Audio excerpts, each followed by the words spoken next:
You see, my mother was not of noble birth. She was brought up with ideas of equality, women's freedom, and all that. She had very decided opinions against matrimony, and when my father courted her, she declared that she would never be his wife. But she did so for all that. I came into the world against my mother's wishes, I discovered, and was brought up like a child of nature by my mother, and taught everything that a boy must know as well.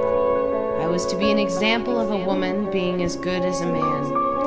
I was made to go about in boys' clothes and take care of the horses and harness and saddle and hunt and all such things. In fact, all over the estate, women's servants were taught to do men's work, with the result being that the property came near being ruined, and so we became the laughing stock of the countryside.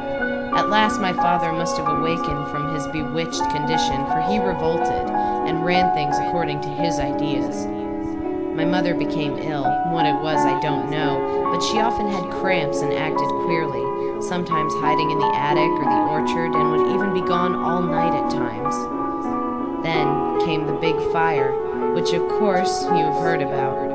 The house, the stables, everything was burned under circumstances that pointed strongly to an incendiary, for the misfortune happened the day after the quarterly insurance was due, and the premiums sent in by my father were strangely delayed by his messenger, so that they arrived too late. My father was utterly at a loss to know where to go to get money to rebuild with. Then my mother suggested that he try to borrow from a man who had been her friend in her youth, a brick manufacturer here in the neighborhood. My father made the loan, but wasn't allowed to pay any interest, which surprised him. Then the house was rebuilt. Do you know who burned the house? My mother. Do you know who the brick manufacturer was? My mother's lover. Do you know whose money it was? My mother's. There was no contract. My mother had some money which she had not wished to have in my father's keeping, and therefore she had entrusted it to her friend's care.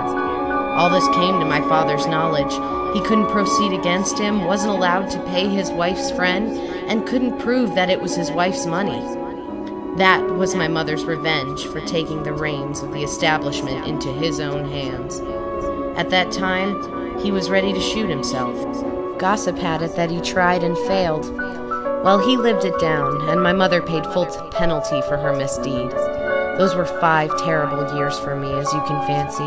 I sympathized with my father, but I took my mother's part, for I did not know the true circumstances.